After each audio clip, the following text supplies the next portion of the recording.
How's everybody doing? I'll wait for a few of y'all to come in.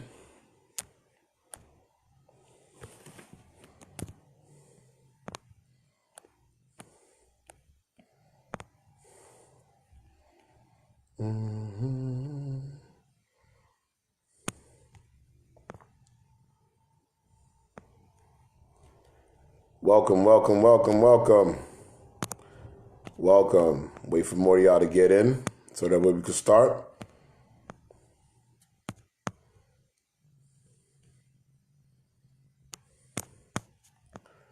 Welcome, everybody.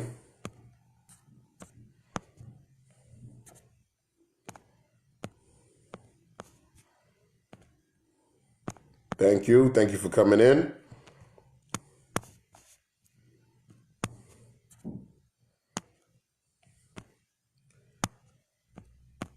Okay, make sure y'all share this as well too, so that way more people could be available to enter, so that way they can also hear what's going on.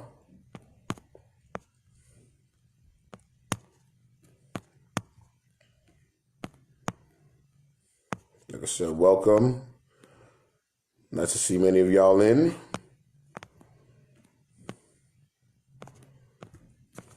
People near and far.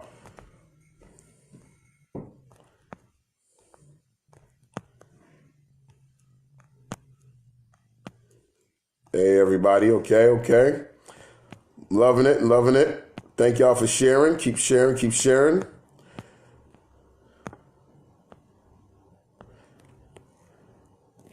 All right, everybody. So this is going to be very unorthodox. I'm also going to take questions from y'all as well while I do this. But I am going to talk about certain topics, issues within our community. Yes, Darlene, this could be about many things. So, first and foremost, for those of y'all who don't know me, my name is Anthony Beckford. I am a New York City Council candidate, but I am also a longtime community advocate, mentor, Marine Corps veteran, single father, and basically a member of the community that we all reside in. Now, my my State of the People address is not just for one specific community. It is for all the communities that basically make up us in whole, whether it's the Black community or the brown community and so forth. Because the things that we basically have, the issues that we have, are things that affect us very personally, whether it's housing, police accountability, healthcare, mass incarceration, especially what's going on right now when it comes to politics. You see who we have in office, But I'm going to go in sequence with these things. My first thing that I will talk about is the prison system. Many of you have known about the issues that have been brought up recently, that have been highlighted recently, not been brought up recently, because the issues have been brought up for the past few years, but been highlighted recently when it comes to the Metropolitan Detention Center, or as many of us know it as MDC, which is in Sunset Park, Brooklyn. Now, many of y'all have been hearing about the conditions. No heat, no hot water, no hot meals. But what many of y'all need to realize as well too is this did not just start. This has been going on for a long time now. Many of us have actually been advocating, organizing based on all of these conditions for a long time. Many of it dating 4 to 5 years back. I've recently spoken to somebody who was actually housed there before, and their issue started in 2002. Like I said, as y'all come in, make sure y'all keep on sharing this. I want to make sure more and more people get to actually hear about what's going on. Now, in regards to MDC, there's a warden by the name of Warden Quay, who's responsible for the well-being of those who are detained, who's responsible for their treatment as well. Now, We need to have accountability. You see, a lot of people showed up for photo ops, but this is an issue that our community has gone through for a long time now, especially the community, which is the Muslim community. Because when 9/11 happened, many families were kidnapped from their homes and brought to MDC. These same conditions are the same torturous conditions that we have seen at Guantanamo Bay, but also the same conditions that are present within our NYCHA housing. Now, we've had people who come out for only certain issues, but we have to realize how connected these issues are when it comes to our communities, and how much we as people have to fight against these issues. We must organize. We have to make sure that we stay consistent in our message, in our demands, and in our action. Now, many of you may say, what can I do? There's plenty that you can do. Join an organization. Let your voice be heard. If you're good at social media, share the topic. Make sure those who have not heard about it or those who may not hear about the conditions know what's going on. That is the only way that we, the people, can address the issue, fight against the issues, and make sure our demands are met. Many elected officials showed up. Many have actually been out there and have been actually making the message known where they stand against this type of conditions. But there's been many who showed up just for the cameras. That's what we don't need. We need more of us, activists, advocates who have been on the front lines to get into these positions to make sure that our demands are met. Many may say, well, we don't believe in political politics. We don't believe in electoral politics. But I ask you, if their rule, if their power comes from this, why can we not take it over? Why can we not get our own representation in there to make our demands met? Would us keep on depending on the same people who have been making sure these acts of violence, that the mass incarceration rate rises, if they're still in? What is the use of continuing to organize if we're not going to make sure that they're removed? We, the people, have to become empowered. We have to stop standing on the sidelines. But just because it's not happening to you at this moment does not mean that it will not happen to you or somebody you know very soon. Many of us in our community, especially in our immigrant communities, thought that life was good until we saw that the deportation rates, we saw that the actions of ICE basically escalated. It caught many by surprise. We need to organize. We need to start caring not just about our block, but our neighborhood, our community, our people. We have to stop the conditioning that they have put forth to make us divided amongst each other via colorism, via class. We have to stop it. Because it doesn't matter how much you make. It doesn't matter what your title is. It doesn't matter what your job is. To them, you are still the people they want to oppress, and we must stand against that. And this not only goes for MDC, this goes when it comes to Rikers and the expansion of the jail and prison industrial system. They say they want to close Rikers, but yet they want to open up 5 more prisons in New York, one in each of one of our boroughs, and turn it into an amusement type site. Not on our watch. Definitely not on my watch. Many of you out there may have favorites, but answer this: when have your favorites stood out there in the front lines for the people? When have your favorites stood for the people? Many of you call yourself allies, but I ask you this: if you're a true ally, are you willing to sacrifice your privilege for our life, our well-being, and our empowerment? Are you willing to talk about the black and brown agenda that our communities need? Because many will shy away from this conversation. But I'm not here to make you feel cozy. I am here to empower you. I am here to teach. But I'm also here to learn. Because I don't know everything. I may be on the front lines, but I still need to listen to the voices of the people for me to know what I need to fight for. Which the voices are your voices. And I am here to learn. I am here to listen. The next thing I want to talk about is NYCHA. Because I even got a update today that now National Grid has taken over the boiler systems of certain NYCHA houses, especially Kingsborough, here in Brooklyn. And I have many people that I know and that I love dearly and that are my friends in these NYCHA housing areas. They are our people. And National Grid is not allowing the workers of NYCHA to be there on a consistent basis like we've been demanding to make sure that the boilers are fixed. They're blocking them out. They're not even allowing them to be there. And now a lot of people in NYCHA who were not experiencing the frequency of, not having hot water or having hot heat. Well, heat is still hot. Now they're experiencing it now. I hear you.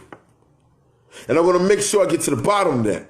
Because in no way would our people continue going through this torturous conditions. Like I said, what happened at MDC and what's happened in NYCHA goes hand in hand. And if we speak out against what happens at MDC, we need to speak out against what's happening in NYCHA. If we're speaking out about what's happening in NYCHA, we need to make sure we speak out what's happening in MDC. It is that simple, people. And if we're speaking out against them both, we need to also speak out against what the landlords are doing to tenants on a consistent basis in our communities. We need to take NYCHA back from the people who say they care but really don't care. We need to take NYCHA back from those who are trying to privatize it and basically make the people suffer. So that way the people could be frustrated and leave for them to build private developments and increase the homeless rate. Right now in New York City, there's over 114,000 children that are homeless. That right there, that is disgusting. It is disgusting. This is why our children have trauma. This is why our children are crying for help. And if we don't answer those cries, we will lose a whole generation. We will continue to lose generations. We have to stop relying on those who've given us lip service but have given us no action. We must stand united. I could put up 5 fingers, but you notice that they are disconnected. But when we the people come together like a mighty fist, we are connected and we are strong. There are children suffering out there. There are families suffering out there. You have mold. You have lead, high lead levels. Not only in the paint, but also in the water. Cold nights. We have elders getting sick because of the conditions. Families going without water. They can't bathe. They can't cook. We, the people, have to make sure that we put our demands on the table and that our demands are heard and that our demands are met. And not only do we do it through marching, through chanting, but we do it through forced legislation. If they don't want to hear us, then we get louder. We make them hear us. We make them feel us. We must make sure that we shake the foundations of their system. Shake it like the walls of Jericho. Martin Luther King said it best himself. I could take you to the mountaintops, but I will not accompany you to the promised land. But I will see you in the promised land when time comes. It is time that we, the people, gain our promised land. It is time that we take back our communities. It is time that we take back our housing. Now, I mention housing because the mass displacements in our communities. Developers targeting homeowners, stealing deeds.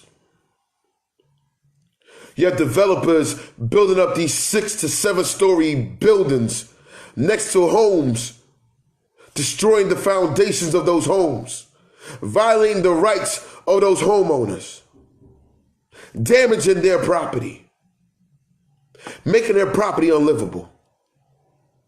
Developers building side by side with these houses so these homeowners can no longer fix their homes from the outside. So their homes deteriorate from that side that that building is on.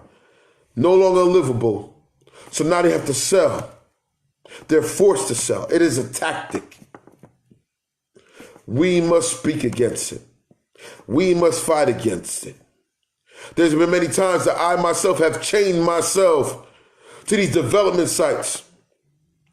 There's many times that I have chained myself to bulldozers, to forklifts, and I have stopped and delayed many developments. There's many groups out there, organizations like Flatbush Tenant Coalition, Equality for Flatbush, Casa Bronx, Youth Against Displacement, Met Council, Housing Justice for All. These are organizations that I have aligned myself with and have aligned themselves with the people to fight for housing. But we need more. We need more advocates out there. We need more homeowners out there. We need more tenants out there to fight. Because there was a divide at one point in time. Homeowners were not sympathizing with the tenants. And tenants were going through their problems, so they weren't really focused on the problems of the homeowners. But it's all the same thing, because these new homes that are these new apartment buildings that are being built are not for us. They're for the gentrifiers who are being brought here to displace us. The rents are rising. We have no homes anymore. We have no answers. So they tell us. But we do have answers. We have a fully democratic controlled assembly and senate. So they have no excuses at all to not pass the legislation that is needed for our communities. We have many elected officials that are our own people, but they do not fight for us. We have many candidates going for many of these positions who are our own people, but they don't fight for us. They fight for the corporations. They fight for the big donors. They fight for the special interests. It is time that we the people help ourselves and hold them accountable. It's time that we put our foots on their backs to make them feel the pressure, to make them understand where we're coming from, for them to see that we are organized and that we will not back down. I have a bill which is called the Housing Justice Bill. There are various key points to the bill. Within my first 30 days of getting into office, I am going to push this bill and introduce it. This bill here, the first thing is rent rollbacks. We need rent rollbacks. We need to make sure that we don't only stop the increase of rent, but we need to make sure we roll it back so that way families can once again afford where they live. It is time that we stop surviving and we start living.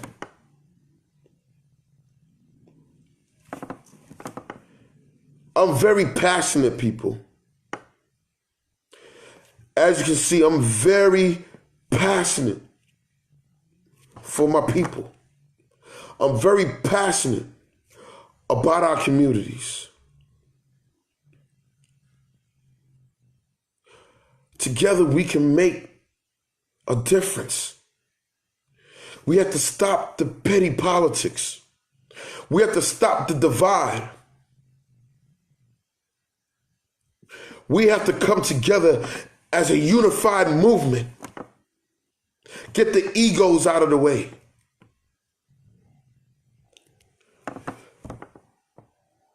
Because, like I said, together we can make this difference, people. Many of you have seen the things that I have done. Many of you have seen the things that I have pushed for and advocate for. Many of you have seen the platforms that I have come through on.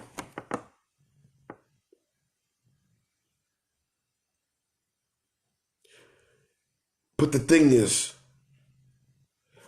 I cannot do it alone. I need your help. I need your help. Because I have the courage to make things happen. I have the courage to keep standing on the front lines to make things happen. I have the courage to push back against the status quo. But I need your help. I need your help. Our people need your help. Because another thing in this bill, which is the Housing Justice Bill, like I said, we have rent rollbacks. So imagine this $2,600 rent that you may be paying. Imagine that decreasing down to $1,800, $1,600. Imagine that $1,600 rent that you're paying a month. Imagine that rolling back to $1,200, $1,000. Imagine that $1,200 rent that you're paying. Imagine that rolling back to $800. You cannot have affordable housing without housing being truly affordable. But the next thing is the abolishment of MCIs, of preferential rent and leases, and also of IAIs.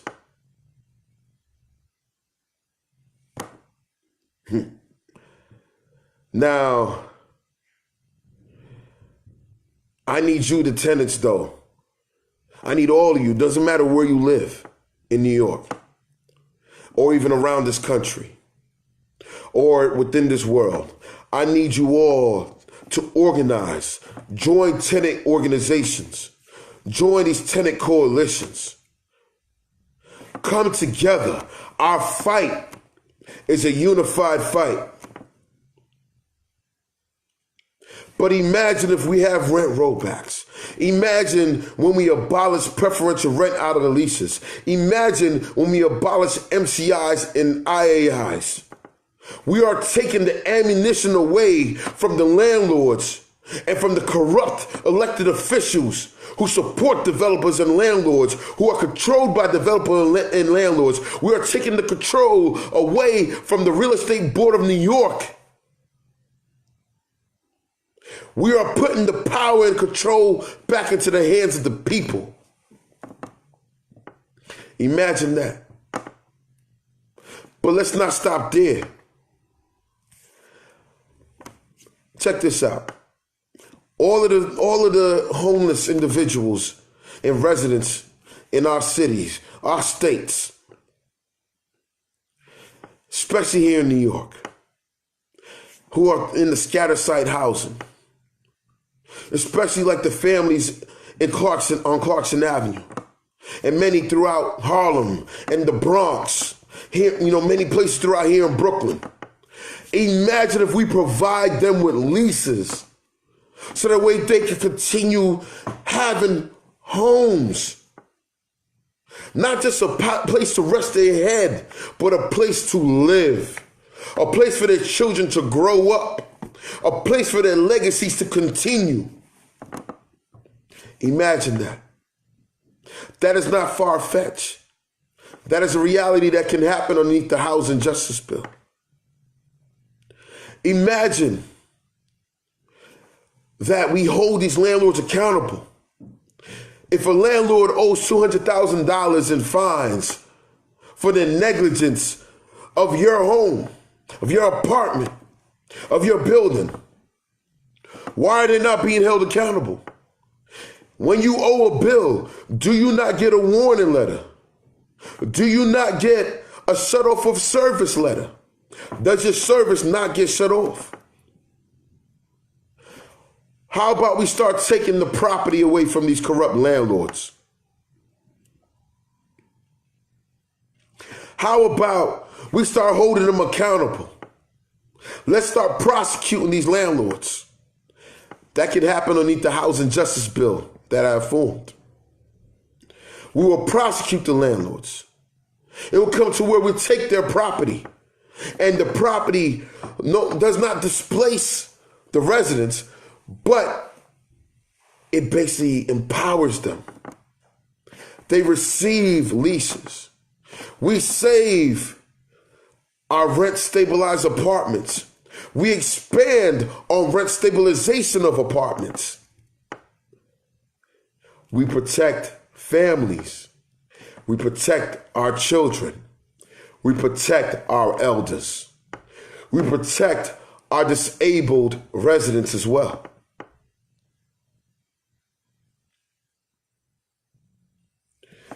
Now, the next thing with housing justice is to make sure that we put the power of the people ahead of anything else. We must abolish the 421A. No developer should ever receive a tax break if they're not willing to build at least make 80% of the housing that they're building affordable for moderate and low income families.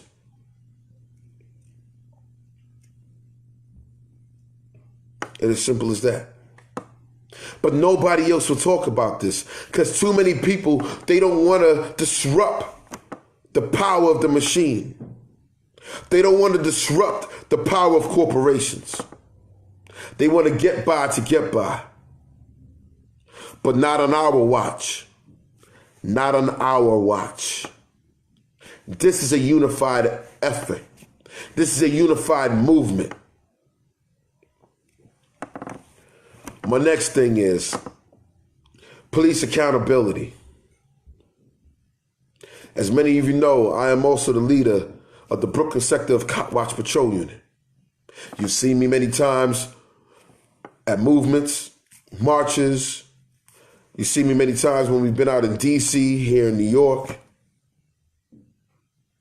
Y'all seen me on Cop Watches, on Netflix, on YouTube through BBC.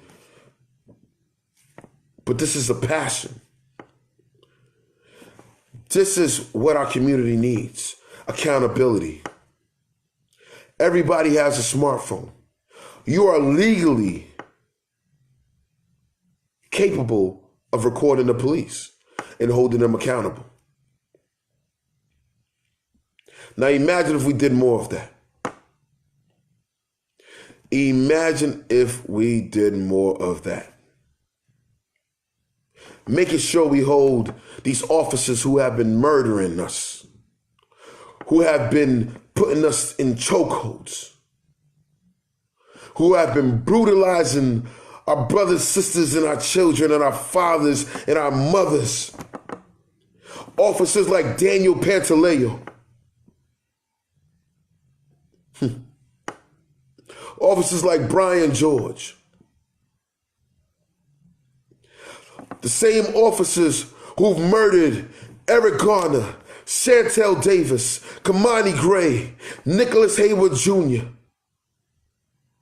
Kayam Livingston, Delron Smalls, Amadou Diallo, Ramarley Graham. Too many names. We must hold them accountable. We must repeal 50A to make sure that their service records and their disciplinary records are to be shown to the public, so that way the people can know who these officers are and everything that they have done. We need to start prosecuting these officers. We need to not only indict them, but they need to be sentenced. We need justice, because the injustice that we have been receiving has been across the board. We need justice. Notice, I'm not just talking about the issues, but I'm providing the solutions.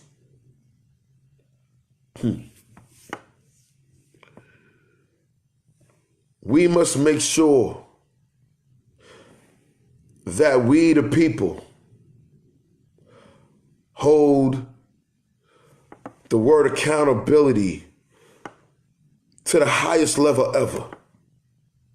Not only to the officers, but their commanders. Not only the commanders, but also to the president of the union, Pat Lynch, who's a known racist, who just the other day in a press conference called a black teen,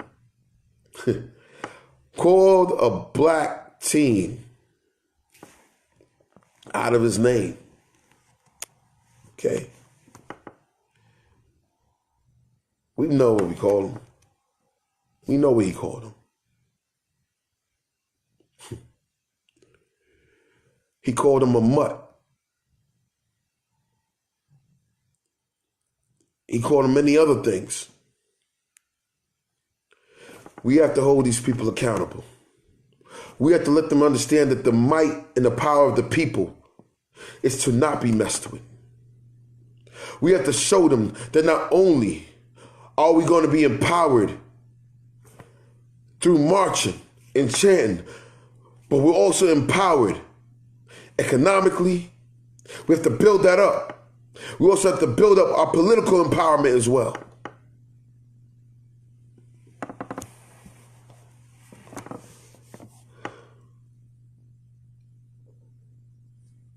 We have to make sure that we stay consistent in what we do. Like I said before, we have to take the egos out of the equation. No one owns the movement, but we are all a part of the movement. Next thing I want to talk to y'all about is education. As many of y'all know that I am the lead advocate for the Black History Education Bill, which is to basically provide a year-round curriculum of Black history in all of our schools. But we must also demand for restorative justice in our schools. We must also provide more counselors and less police in our schools. We must break this school to prison pipeline that has been created, that targets our children, that traumatizes our children. I am a single father, and I do not want a school system that is underfunded, that is lacking in the knowledge and sensitivity of my child's culture and being to continue to exist. I want a school system that empowers my child. I want a curriculum that empowers my child. And I know you want the same. And this is why I have taken on this fight even more for the education and for this Black History Education Bill, to make sure that our children are not continue to be taught that they are descendants of slaves, because they're not descendants of slaves. To make sure that our children are not being taught that they came from bondage, so that way they can be conditioned to think that they must return to bondage. I am the lead advocate on this Black History Education Bill and this movement to make sure that our children understand and learn and know and embrace the greatness that they came from. The leaders, who are they people? The scientists, the inventors, the travelers, the master trades, the great minds, the poets, the artists, so they can understand the greatness that they came from, so that way they can achieve and progress towards their greatness. There's many out there who want to say, well, we need a curriculum for all. But why is it every time we emphasize on our lives, Black lives, they always come back with all lives? There's a chant that we say in the movement, and that many of my comrades out there in the movement say, all lives will matter when Black lives matter. We must teach our children, whether they African American, Afro-Carib, Afro-Latinx, Afro-Asian, their roots, the Aboriginal roots, the indigenous roots. We must show them that they are connected. We must not allow our children and our people to be further divided. We cannot allow the future to repeat our past. We cannot get our demands met, but not continue fighting for the demands that they will need in the future. We have to now set the bricks and the foundation to make sure that when we are gone, that they continue to live and it's sustainable. It is maintained. We must make sure that any watered down legislation is not passed, but true legislation for us, like the Black History Education Bill passes in Albany, not only in the Assembly, but also in the state Senate. And we need to take it up to the federal level to make sure that schools all around this country teach this year-round curriculum of Black history. We must make sure the teachers, and not only just the teachers who are not from our community, but many of the teachers from our community understand cultural sensitivity.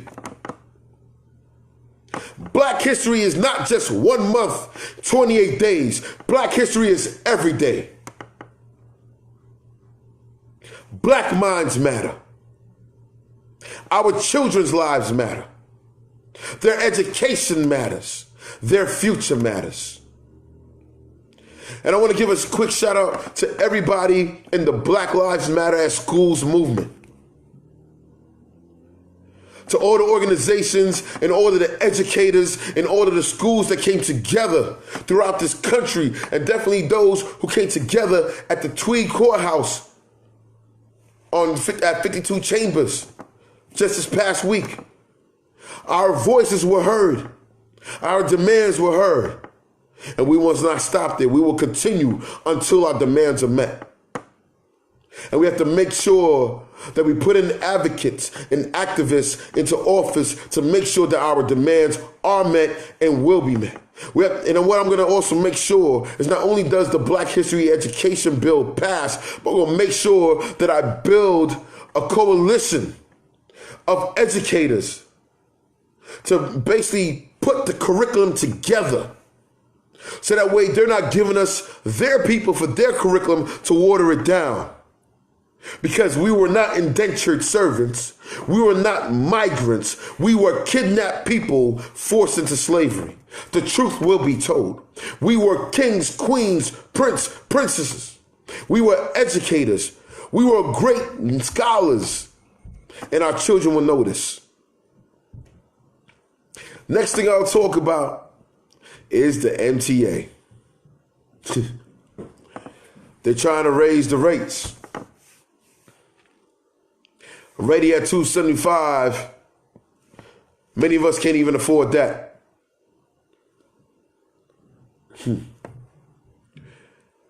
But I'm asking you, why is it that this corporation is being allowed to continue to do this? Because those who are receiving kickbacks from them are allowing it to happen. How many of you out there would love it?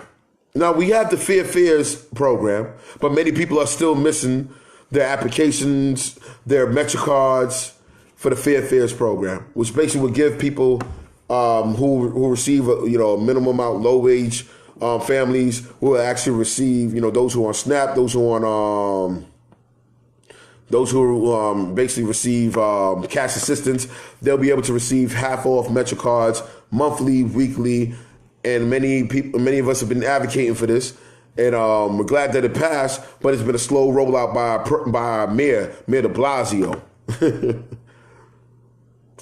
But how many of you would love to see a mass transit system that is free?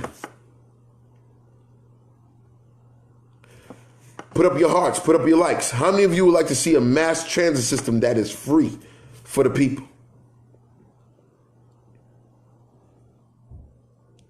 This is something that we need to work towards.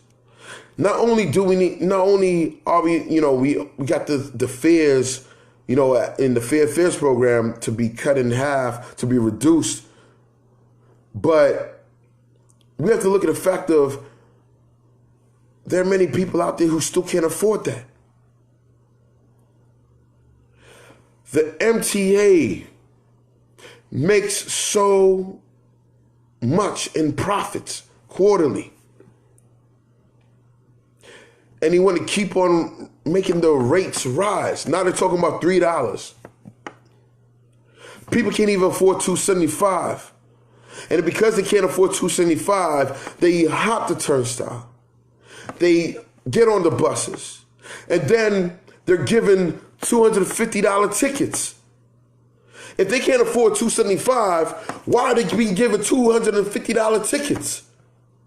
Then they're being criminalized. They're being demonized. Poverty is not a crime, but the creation of poverty is a crime. So instead of criminalizing the people, how about we criminalize the people that cause the people to be impoverished?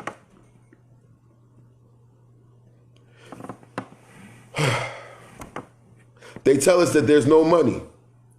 They tell us that they don't have a budget for it.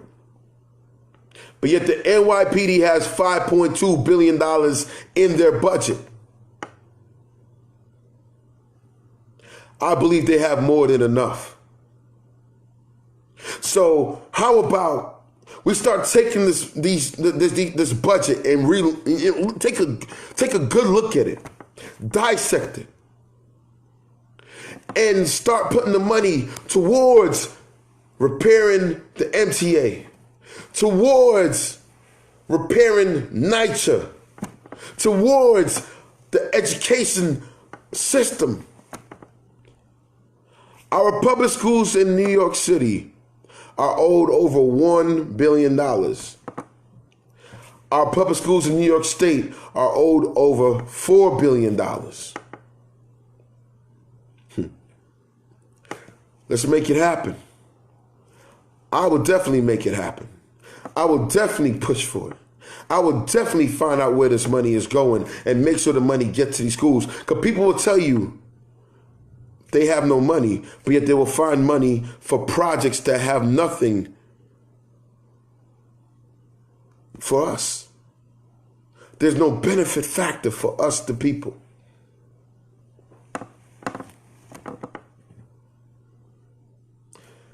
Now, the next thing I want to talk about is going to be a very sensitive topic to many of us. It's a very sensitive topic to me, which is immigration. I am running for city council for the 45th district. The current council member is my councilman, Jamani Williams, who's going for the public advocate seat. When he gets that seat will be, the city council seat will be open. I'm bringing my activism and advocacy into this campaign. But the thing that matters the most is what more can be done for you, the people, for our communities. And one thing is immigration. We have seen many families torn apart. We have seen children torn from their parents. And this is not just an issue with one certain group. This is the black and brown issue. Trump has empowered many racists and bigots to come out with their hatred, to demand a wall, to demand $5 billion for a wall, to demand the kidnapping of our neighbors and our family members. I am the son of Jamaican parents. I've always had a fear of what would happen to my mother. I've always had a fear of what would happen to our community. Whether you're from Mexico, Ecuador, Peru, whether you come from Pakistan, Iraq, Afghanistan, whether you come from Russia, whether you come from Jamaica, Grenada, Guyana, Haiti, St. Lucia, St. Vincent, and many other countries out there. I fear for the safety of our people. And I have fought on the front lines against ICE. I have demanded the abolishment of ICE before it became a popular topic in 2018. I demanded the defunding of ICE since its creation in 2003. They took away family members of mine. Many of us have been affected by this. They took away our family members. They took away our neighbors. They took away our friends. And many have spoken out against it, but few have committed actions towards it. We have been told that our city is a sanctuary city. But yet, our mayor fails to protect our residents and our citizens and our neighbors and our family. Our governor talks a good talk, but what more has he done besides talk? When you have law enforcement out here stopping people, in helping the system of ICE. You have court officers helping ICE agents. One of my legislations that I'll be putting forth, which is immigration justice bill, will be to make the city truly a sanctuary city, to make this and push it up to the state level to make this a sanctuary state. That means no ICE inside of our courts. Keeping ICE out of our detention centers. Keeping ICE out of our communities. Abolishing ICE. Defunding ICE so they can be abolished. The amount of money The budget that is put forth towards ICE is the budget that can be put forth towards our communities to create programs, to provide resources. It is time that we stop wasting the dollars. For it's time that our tax dollars stop being wasted. It is time that we truly protect the people. I will also talk about TPS.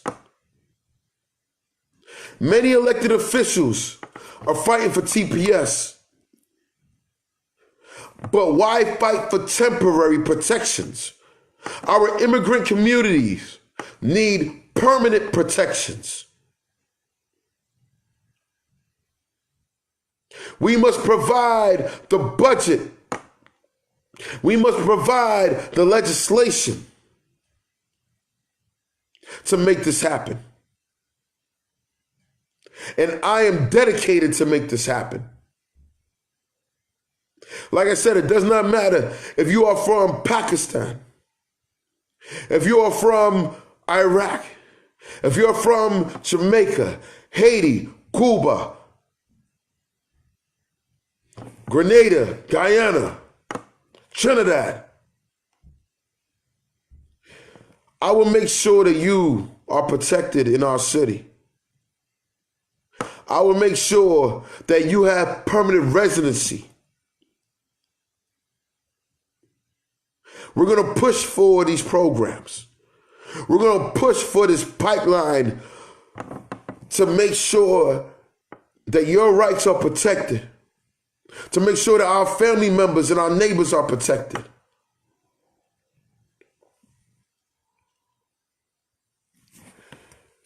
Now, this was supposed to be a program that was supposed to be for 30 minutes. But like I said, when we're talking the truth, timing has no effect. But this is what is needed. These are the things that I will do for us. I will provide more counselors in our school. I will provide more avenues to increase mental health services to our community. I am a big supporter of the New York Health Act. I will make sure that we advocate and push for this so that way everyone is covered underneath affordable health care. No matter your income and no matter your immigration status. We have to protect our small businesses. We have to rebuild our communities. We have to take back our communities. We must have more black and brown businesses. We must have more teachers of color within our schools. We must have restorative justice in our criminal justice system and in our schools. We must have more funding and resources for our public schools. We must push for free tuition in our colleges to erase all student debt. We must make sure that our workers not only receive $15 an hour, but they also receive a pay rate that is able to fluctuate, not down, but increase based on the cost of living. But we must make sure the cost of living is truly affordable. We must have police accountability. We must have housing justice. We must shut down Rikers. And with me, this will happen. I am the voice of the people. I am the voice of the silenced. But I need this to be a unified effort. I need for you to keep on telling me your needs so I can answer these demands. I need to be able to know where I am needed. We must support each other. We must support each other here. In my campaign, I have made it very clear. I do not, and I will never accept money from corporations. I will never accept money from super PACs. And I will never accept money from special interest groups.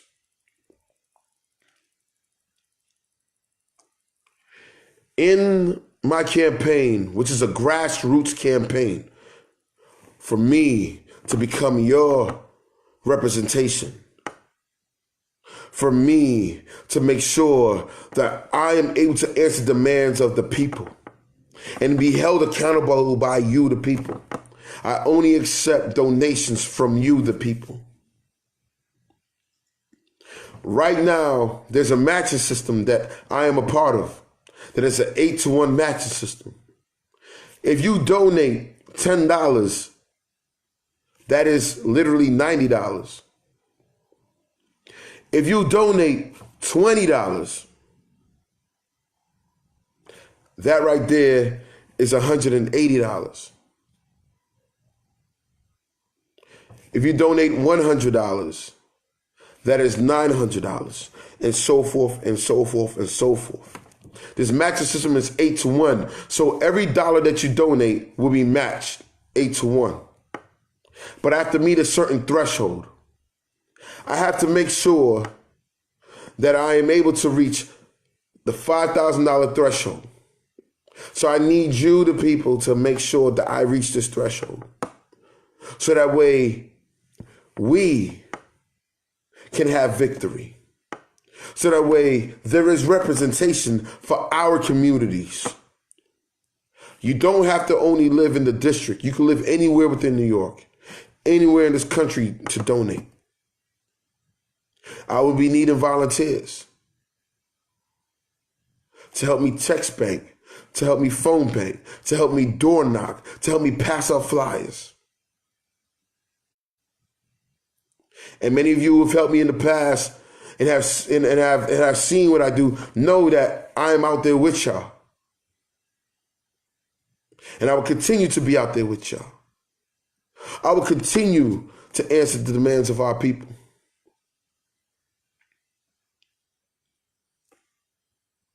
So in closing, I would like to tell you all that I love our community and I love you all. And I am here to make sure that we have what we need, to make sure that the voices of the people are heard. Because we can do this together. We can make this happen. Together we can make a difference. Make sure you follow me on social media, on Twitter. I'm going to put it on the comment section, but Twitter, make sure you follow me at Vote for Beckford. That's the number 4, Beckford. Follow me on Facebook, Anthony Beckford for the number 4, City Council. It is the same one for Instagram. Go to my website and donate there. And I'll put the donation links in the comments as well too. Like I said, every dollar that you donate is matched 8-to-1. So help me reach my goal before the upcoming deadline. And my website is Vote for Beckford, FORBeckford.nationbuilder.com. Check out my platform.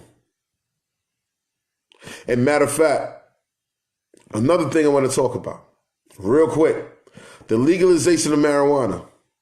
Not only should it be legalized, but it also need to be decriminalized. And we also need to make sure that it does not end up in the hands of the big corporations. It needs to be in the hands of those in the community. This is how we will build more small businesses, and this is how we will become more economically empowered.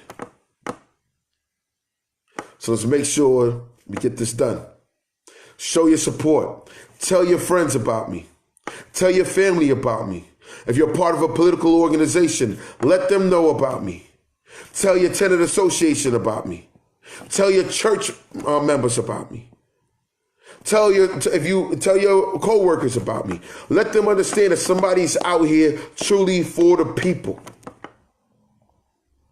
It is our time. It is our time. And I'm happy to say that I will be your next city council member. I'm happy to say that no matter the district you live in, I will continue to be your representative. I'll continue to be the advocate within our communities, to fight for our communities. And make sure you follow the hashtag Anthony Beckford for City Council, Anthony Beckford for NYC. Because at the end of the day, it doesn't just include me, because there will be no me without we. We can do this together. Ashe.